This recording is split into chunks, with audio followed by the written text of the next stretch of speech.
اللهم صل على محمد وعلى آل محمد كما صليت على إبراهيم وعلى آل إبراهيم إنك حميد مجيد.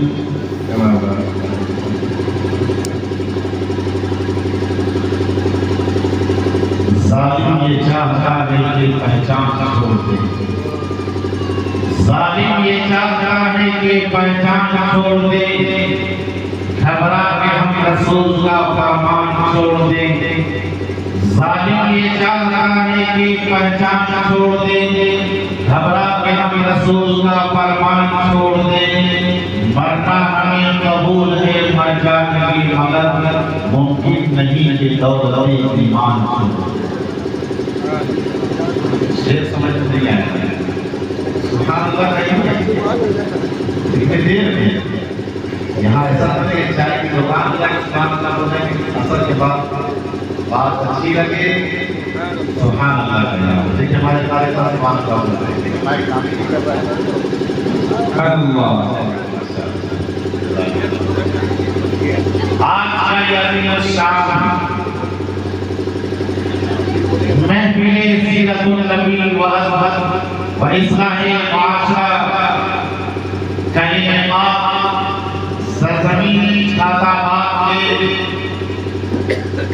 عالی جناب محمد ارشد خان صاحب نے اپنے گھر میں ہونے والے بچوں کے نام، بھانجا اور بہن کے نام آج کے یزید الشام کی اجلاس بچانے کا اہتمام فرمایا ہے. اور آج کی یہ محفل عقیقے کے نام پر رکھی گئی ہے.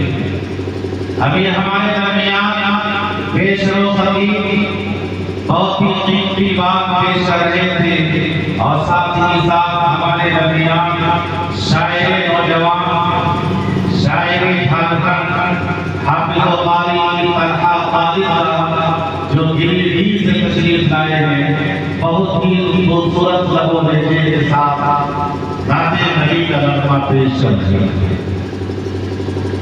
آئیے چند باتیں آپ حضرات کے سامنے پیش کرتا چلوں. اولاد بڑی نعمت ہے. آپ اس انسان سے معلوم کر لیجیے کہ جن کے پاس اولاد نہیں ہے وہ آپ کو بتائیں گے کہ اولاد کتنی بڑی دولت ہے. آپ نے حضرت اما عائشہ رضی اللہ تعالی عنہا کا نام سنا جو حضور اکرم صلی اللہ علیہ وسلم کی پیاری بیوی، ازواج میں دقیقہ باادب باسلیقہ حضرت عائشہ صدیقہ رضی اللہ تعالی عنہا جو حضور پاک علیہ السلام کی سب سے چہیتی بھی، ان کے پاس کوئی اولاد نہیں. ایک موقع ایسا آیا کہ حضور اکرم علیہ السلام کی خدمت عالیہ میں محلے کے پڑوس کے معصوم بچے کو بنا سوار کر کے آقا کے دربار میں آ گئی. محلے کے پڑوس کے معصوم بچے کو بنا سوار کر کے آقا کے دربار میں آ گئی اور فرمایا کہ او میرے پیارے آقا، ایسا بچہ میری گود میں ہوتا میرا گھر آباد ہو جاتا.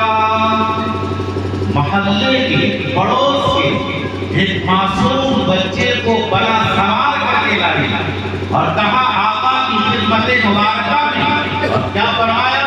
او میرے پیارے آقا، ایسا بچہ میری گود میں ہوتا میرا گھر آباد ہو جاتا. پیارے آقا علیہ السلام فرماتے ہیں کہ اے میری پیاری عائشہ، اولاد دینا میرا کام نہیں بلکہ اولاد دینا میرے مولا کا کام. اولاد دینا میرا کام نہیں بلکہ اولاد دینا میرے مولا کا کام.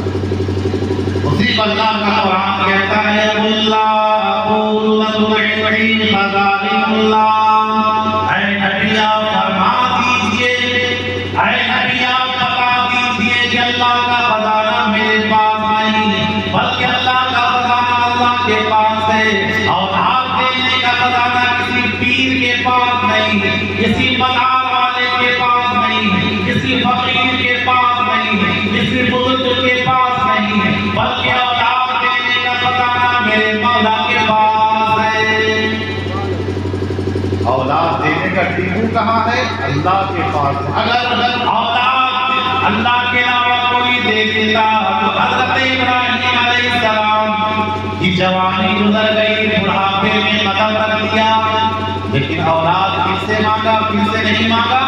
کسی پیر سے نہیں مانگا، کسی فقیر سے نہیں مانگا، کسی مزار سے نہیں مانگا، کسی ولی سے نہیں مانگا، کسی شجر سے نہیں مانگا، کسی حجر سے نہیں مانگا، بلکہ حضرت ابراہیم علیہ السلام نے اولاد اللہ سے مانگا، اور کیا فرمایا؟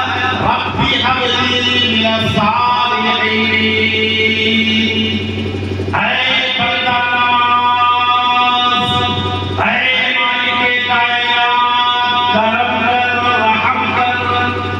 حضرت ابراہیم علیہ السلام پوری جوانی گزر گئی، بڑھاپے میں آ گئے، ہڈیاں کمزور ہو گئی، جسم کے اعضاء کھلنے لگے۔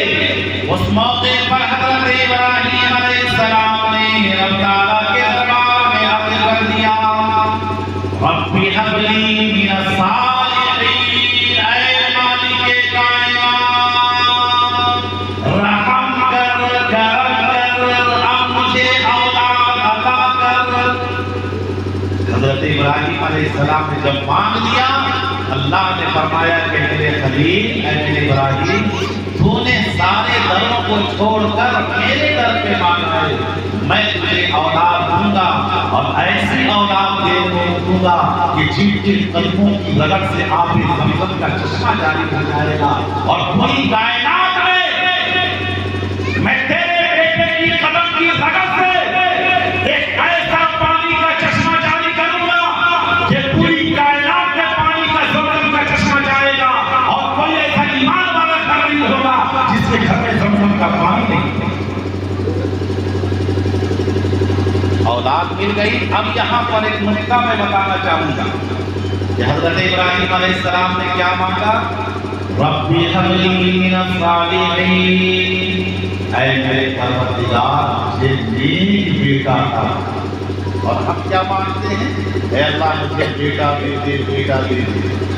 اگر ہماری دعا نہیں قبول ہوتی ہے تو محلے کے امام صاحب سے، پیر بزرگ سے جا کر دعا کرواتے ہیں، اور کیا کہتے ہیں؟ امام صاحب، حافظ صاحب کہتے ہیں کہ دعا کر دیجیے کہ اللہ مجھے بیٹا دے دے یا اولاد دے دے، لیکن یہ نہیں کہتے ہیں کہ مجھے نیک اولاد دے۔ اصل تو کمال یہی ہے۔ حضرت ابراہیم علیہ السلام نے کیا مانا؟ نیک اولاد۔ ہمیں اور آپ کو بھی نیک اولاد مانگنا۔ ایک موقع ایسا آیا، ایک شخص کے گھر میں بچہ نہیں ہو رہا، اللہ کا بندہ خانہ کعبہ میں گیا، خانہ کعبہ کا طواف کیا، حجر اسود کا بوسہ لیا، اور خانہ کعبہ کے غلاف کو پکڑ کر رب تعالیٰ کے دربار میں عرض کیا کہ میرے پروردگار، مجھے بیٹا دے دے۔ خانہ کعبہ ایک ایسی جگہ ہے، اور خانہ کعبہ کے ارد گرد میں کچھ ایسے مقامات ہیں کہ وہاں جو بھی دعائیں مانگی جائیں گی وہ قبول ہوگی۔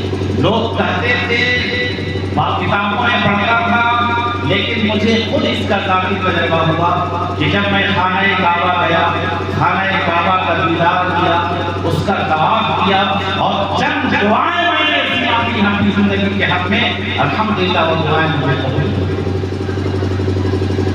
تو وہ نوجوان خانہ کعبہ کے در و دیوار کو پکڑ کر کے رب تعالیٰ کے دربار میں عرض کرتا ہے، اے میرے پروردگار، مجھے بیٹا دے دے، مجھے بیٹا دے دے۔ رب تعالیٰ نے بیٹا عنایت کر دیا، رب تعالیٰ نے بیٹا عنایت کر دیا۔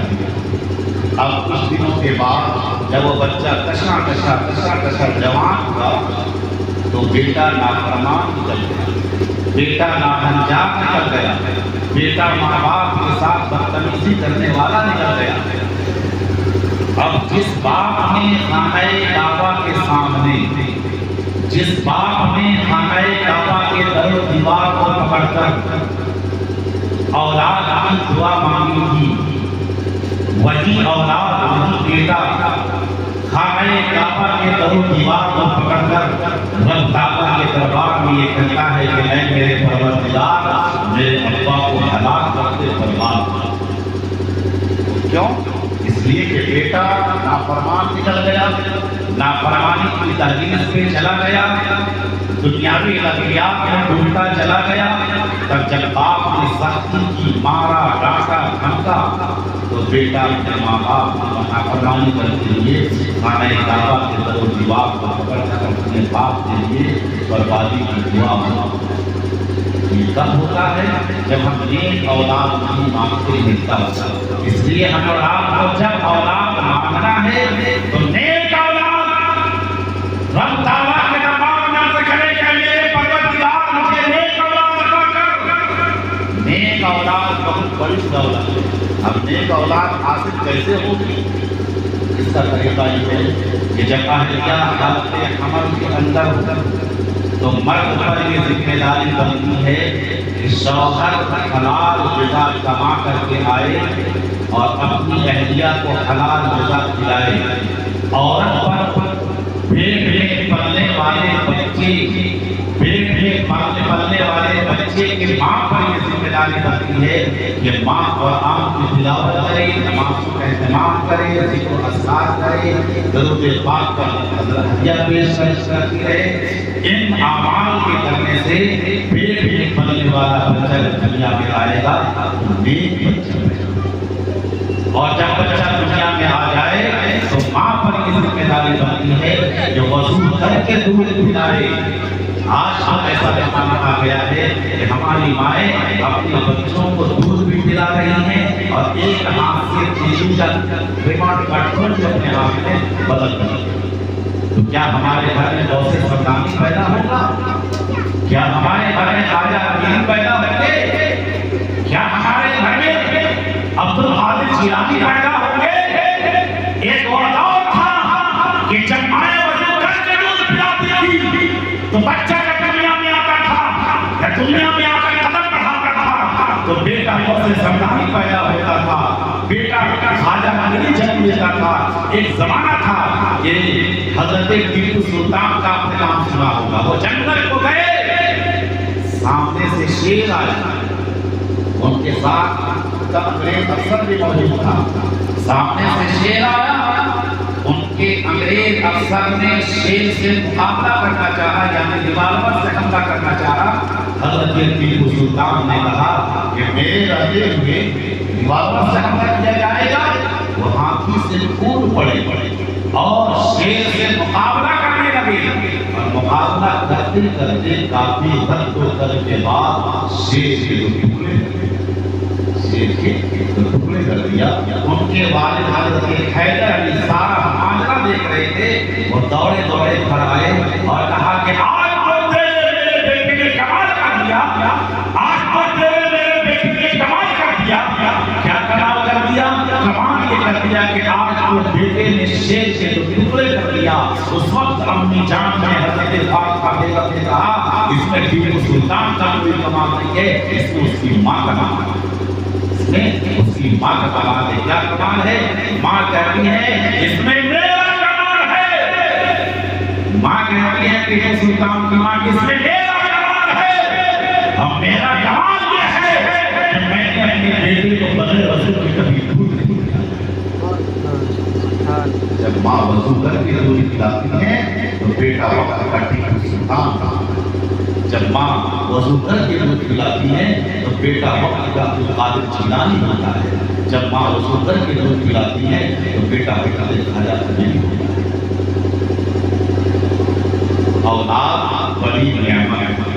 اب ہمارے گھر میں جب اولاد آ جائے تو ماں باپ پر کیا ذمہ داری بنتی ہے؟ ان ذمہ داریوں کو سما فرمانے کی سب سے پہلی ذمہ داری یہ بنتی ہے کہ جب بچہ گھر میں پیدا ہو جائے تو بچے کا اچھا سے اچھا نام رکھا جائے۔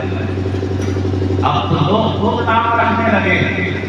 اب امام صاحب مولانا صاحب کے دور میں گوگل میں سرچ کر کے لوگ نام رکھتے ہیں، اور جب نام پسند نہیں آتا ہے تب مولانا صاحب سے کہتے ہیں کہ مولانا صاحب کوئی نام بتا دیجیے، تو مولانا صاحب کو حدیث کا نام بتائیں گے، بزرگان دین کا نام بتائیں گے۔ آپ گوگل میں جب سرچ کریں گے اسلامک نام آپ کو کم ملیں گے، دنیاوی اور انگریزی نام زیادہ ملیں گے۔ سب سے پہلی ذمہ داری والدین پر گھر کی گارجن پر یہ ہوتی ہے کہ بچے کا اچھا سے اچھا نام رکھا جائے۔ لیکن ہمارے معاشرے میں ایسے ایسے نام لوگ رکھتے ہیں جو انگریز اپنے کتے بلیوں کا نام رکھتے تھے، وہ ہم اپنے بچوں کا نام رکھتے ہیں، اور ایسا نام جس سے پتہ ہی نہیں چلتا ہے کہ سسٹر ہے یا مسٹر، شریمتی ہے یا شریمان، جی حضور ہے یا جی جناب، سمجھ میں نہیں آتا ہے۔ ایک موقع ایسا آیا، نام لطیفے کے طور میں بتاؤ، ایک موقع ایسا آیا، ایک شخص کے گھر میں بچہ پیدا ہوا، ایک دوست اپنے دوست سے ملاقات کے لیے گئے، تو دوست نے کہا کہ آپ نے بیٹے کا نام کیا رکھا ہے؟ تو دوست نے کہا کہ میرے ابا نے یعنی بچے کے دادا نے میرے بڑے بیٹے کا نام ٹیبلٹ رکھا ہے۔ کیا نام رکھتا ہے؟ ٹیبلٹ رکھتا ہے، تاکہ چھوٹے بیٹے کا کیا نام رکھتا ہے؟ تاکہ ان کے دادا سفر میں گئے ہوئے ہیں، جب آئیں گے تب وہ نام بتائیں گے۔ ان کے دوست نے کہا کہ ایسا کرو، میرے ذہن میں ایک نام آ رہا ہے، وہ نام آپ رکھ دیں، بہت بہتر ہوگا۔ بتائیے کون سا نام؟ کہ بڑے بیٹے کا نام آپ نے ٹیبلٹ رکھا ہے، چھوٹے کا یہ حال ہے ہمارے معاشرے کا۔ لوگ ایسے ایسے نام رکھتے ہیں، جبکہ سب سے پاکیزہ نام عبداللہ، اس پوری کائنات میں سب سے بہتر نام عبداللہ، جو حضور اکرم صلی اللہ علیہ وسلم کے والد گرامی کا نام ہے۔ عبداللہ، عبدالرحمن، عبدالجلیل، عبدالکریم، عبدالغفار، عبدالستار، عبدالودود، عبدالغفور، یہ سب نام عبد لگا کر یعنی اللہ کے جو 99 نام ہیں ان 99 نام سے پہلے عبد لگا کر رکھتے تھے، یہ سب سے پاکیزہ نام۔ اس کے بعد محمد، احمد، جو حضور اکرم علیہ السلام کے نام تھے، وہ محمد کے چاند کی تعریف کرے، وہ محمد کے سورج کی تعریف کرے، وہ محمد کے چند کی تعریف کرے، وہ محمد کے قرآن کی تعریف کرے، وہ محمد کے ستارے کی تعریف کرے، وہ محمد کے رب کی تعریف کرے۔ سنگے مرمر کی تعریف نہ کیا کر سے آنسوؤں سے اگر احکام پیغمبر تھے۔ میرے آقا کا نام محمد، اتنا پیارا نام، اتنا پیارا نام کہ شاید کہتا ہے کہ سنگے مرمر کی تعریف نہ کیا کر سے، سنگے مرمر کی تعریف نہ کیا کر سے آنسوؤں سے اگر احکام پیغمبر تھے، ان کی تعظیم کو جھک جائے گا ان تاج محل۔ تاج محل کسی سے بنا ہے؟ سنگے مرمر سے۔ سنگے مرمر کی تعریف نہ کیا کر سے آنسوؤں سے اگر احکام پیغمبر کی تو ان کی تعظیم کو جھک جائے گا تو تاج محل۔ ٹوٹے پتھر پہ اگر نام محمد، ٹوٹے پتھر پہ اگر نام محمد تو وہ محمد کے قرآن جن کی تعریف کرے، وہ محمد کے سورج جن کی تعریف کرے، وہ محمد اگر بول دے تو حدیث بن جائے، نگاہ نبوت کو آسمان کی جانب اٹھا دے تو قرآن نازل ہو جائے، وہ محمد اگر زمین پر بیٹھ جائے تو زمین کو سکون و قرار مل جائے، وہ نبی اگر کھڑے ہو جائے تو آسمان کو بلندیاں مل جائے، وہ نبی اگر غصے کے آ جائے تو جہنم کو جلا کے رکھ دے، وہ محمد اگر مسکرا دے تو جنت کی آگ کو کروا دے۔ تو محمد بہت ہی پاکیزہ نام ہے، اتنا پاکیزہ نام کہ سیرت حملیہ کے اندر صاحب کتاب لکھتے ہیں اگر کسی کے گھر میں صرف لڑکی ہی لڑکی پیدا ہے، اگر کسی کے گھر میں لڑکی پیدا ہو اور اس کی خواہش ہو کہ میرے گھر میں لڑکا پیدا ہو جائے، ایک میں تعویذ آپ کو لے کر کے جا رہا ہوں۔ اگر آپ کے گھر میں صرف لڑکی پیدا ہو، حالانکہ لڑکی بیٹی خدا کی بہت بڑی نعمت ہے، لوگ اس سے پریشان ہو جاتے ہیں، لوگ اس سے گھبرا جاتے ہیں، پریشان ہو جاتے ہیں کہ میرے گھر میں بیٹی آ گئی، اب کیا ہوگا؟ لیکن آپ کو یہ معلوم ہونا چاہیے بیٹی خدا کی رحمت۔ ایک موقع ایسا آیا کہ حضور پاک علیہ السلام کی محفل لگی ہوئی تھی، اتنے میں آقا نے فرمایا کہ جن کے پاس 3 بیٹی وہ جنتی ہے۔ کیا فرمایا؟ کہ جن کے پاس 3 بیٹی وہ جنتی ہے۔ ایک صحابی کھڑے ہو گئے اور فرمایا کہ میرے پیارے آقا، میرے پاس تو 2 بیٹی ہے، میرا کیا ہوگا؟ آقا نے فرمایا کہ جا تو بھی جنتی۔ دوسرے صحابی کھڑے ہو گئے اور فرمایا کہ میرے پیارے آقا، میرے پاس 1 بیٹی ہے، میرا کیا ہوگا؟ آقا نے فرمایا کہ جا تو بھی جنتی۔ اب تیسرے صحابی کھڑے ہو گئے اور فرمایا کہ میرے پیارے آقا، آپ نے فرمایا کہ جن کے پاس 3 بیٹی وہ جنتی، جن کے پاس 2 بیٹی وہ جنتی، جن کے پاس 1 بیٹی وہ جنتی۔ لیکن وہ ادا ہو رہی ہے، لیکن وہ میرے پیارے آقا، میرے پاس تو 1 بیٹی ہے، میرا کیا ہوگا؟ آقا کی محفل لگی تھی، آقا نے کیا فرمایا کہ جن کے پاس 3 بیٹی ہو جنتی۔ صحابی کھڑے ہو گئے اور فرمایا کہ میرے پیارے آقا، میرے پاس 2 بیٹی ہے، میرا کیا ہوگا؟ آقا نے فرمایا کہ تو بھی جنتی۔ اب ایک اور صحابی کھڑے ہو گئے، فرمایا کہ میرے پیارے آقا، میرے پاس 1 بیٹی ہے، میرا کیا ہوگا؟ آقا نے فرمایا کہ تو بھی جنتی۔ اب تیسرے صحابی کھڑے ہو گئے، فرمایا کہ میرے پیارے آقا، میرے پاس 2 بیٹی ہے ہی نہیں۔ آپ نے فرما دیا کہ جن کے پاس 3 بیٹی وہ جنتی، جن کے پاس 2 بیٹی وہ جنتی، جن کے پاس 1 بیٹی وہ جنتی۔ لیکن وہ میرے پیارے آقا، میرے پاس تو بیٹی ہے ہی نہیں، میرا کیا ہوگا؟ آقا نے فرمایا کہ میرے پیارے صحابی، کیا تیرے دل کے اندر بیٹی کی تمنا ہے؟ صحابی رسول نے فرمایا کہ جی یا رسول اللہ، میرے دل کے اندر بیٹی کی تمنا ہے۔ آقا نے فرمایا کہ جا، بیٹی اگر کہ تیرے پاس نہیں ہے، لیکن بیٹی کی تمنا کی وجہ سے تو بھی جنتی، بیٹی کی تمنا کی وجہ سے تو بھی جنتی ہے۔ آپ اندازہ لگا سکتے ہیں کہ بیٹی کا کیا مقام۔ حضرت موسیٰ علیہ السلام وہ طور پر گئے اور رب تعالیٰ سے سوال کیا، ضرور ہوتی تھی وہ طور پر جا کر رب تعالیٰ سے بات کی۔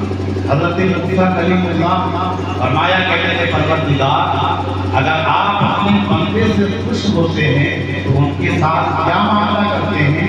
رب تعالیٰ نے فرمایا کہ جب میں اپنے بندے سے خوش ہوتا ہوں تو ان کے گھر میں مہمان بھیج دیتا ہوں۔ اپنے بندے سے، جس بندے سے میں خوش ہوتا ہوں ان کے گھر میں مہمان بھیج دیتا ہوں۔ حضرت موسیٰ علیہ السلام نے فرمایا میرے پروردگار، اپنے بندے سے اور زیادہ خوش ہوتے ہیں، آپ کیا معاملہ کرتے ہیں؟ رب تعالیٰ نے فرمایا کہ جب میں اپنے بندے سے اور زیادہ خوش ہو جاتا ہوں، آسمان سے رحمت کی بارش ہوتی ہے۔ اب ہمارے حضرت موسیٰ علیہ السلام نے فرمایا اے میرے پروردگار، آپ اپنے بندے سے سب سے زیادہ جب خوش ہوتے ہیں ان کے ساتھ کیا معاملہ کرتے ہیں؟ رب تعالیٰ نے فرمایا کہ جب میں اپنے بندے سے سب سے زیادہ خوش ہوتا ہوں ان کے گھر میں بیٹی پیدا کرتے ہیں۔ یہ ہے بیٹی کا مقام۔ تو بیٹی بہت بڑی دولت ہے۔ میں کیا کہہ رہا تھا؟ پیچھے چلے جائیں گے۔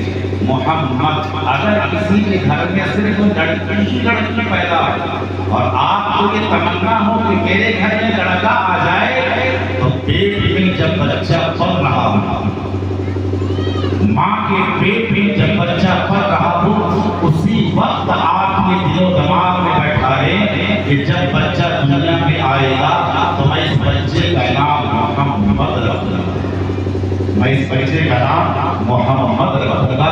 علماء کرام فرماتے ہیں کہ تعلیم ایمان یہ ہے، اکثر و بیشتر دیکھا بھی گیا ہے آنے والا جو بچہ ہوتا ہے وہ لڑکا ہوتا ہے۔ یہ محمد نام کی برکت ہے۔ تو ہماری ذمہ داری بنتی ہے جب ہمارے گھر میں بچہ پیدا ہو جائے، بچے کا کیا کیا جائے؟ نام رکھا جائے، اسلامک نام رکھا جائے، اسلامک نام رکھا جائے۔ اور دوسری ذمہ داری یہ بنتی ہے کہ بچے کے نام پہ عقیقہ کیا جائے۔ یہ عقیقہ سنت مصطفیٰ، عقیقہ سنت رسول ہے۔ جب حضرت حسن اور حضرت حسین رضی اللہ تعالیٰ عنہما کی پیدائش مبارکہ ہوئی تو ہمارے پیارے آقا نے دونوں نواسوں کے نام سے عقیقہ کیا اور دونوں کا نام حسن اور حسین رکھا۔ اتنا پاکیزہ نام کہ دونوں کے معنی ہی خوبصورت کے آتے ہیں۔ آپ حسن لکھیں گے، نام پر غور کیجیے۔ آپ اردو میں حسن لکھیں گے، آپ اسے حسن بھی پڑھ سکتے ہیں۔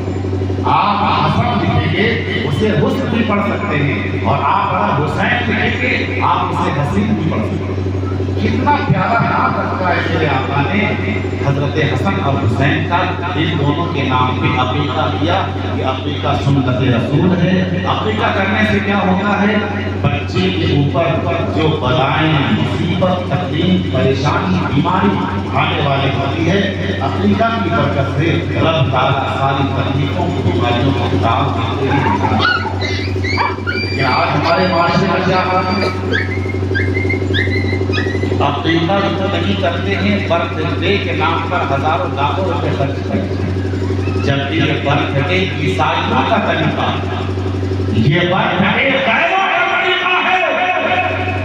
ابھی میں آ رہا تھا چھاتا باد میں، روڈ میں میں نے دیکھا کہ لوگ کیک بیچ رہے ہیں۔ کس نام پر آپ کس نبی نے آپ کو تعلیم دی کہ نئے سال کے نام پر یا 25 دسمبر کے نام پر آپ عقیقہ بیچیں، آپ کیک بیچیں اور اپنے گھر میں کیک لا کر کیک کاٹیں؟ ہماری ایک بیٹی، آپ کو بتا دینا چاہتا ہوں، ہماری ایک بیٹی سب سے چھوٹی 7 سال کی، ہماری بیٹی نام لگا کے رہ گئی کہ اپنے فلاں دن میرا سال مکمل ہو رہا ہے، محلے میں چرچا ہو رہی ہے بچوں کہ میرے لیے کیک لا دیجیے، میں کیک کاٹنا چاہتی ہوں۔ میں نے کہا کہ بیٹے میں یہ کام نہیں کر سکتا، میں دنیا کو پیغام دیتا ہوں، نبی کی تعلیم بتاتا ہوں، اپنے گھر میں میں کیک لا کر کاٹوں۔ کبھی ایسا موقع آئے گا میں مجھے کیک لا کر خلاف ہوگا الگ بات ہے، لیکن یہ کیک کاٹنا، کیک لا کر اپنے گھر میں برتھ ڈے منانا یہ مسلمانوں کا طریقہ نہیں ہے، یہ عیسائیوں کا طریقہ ہے۔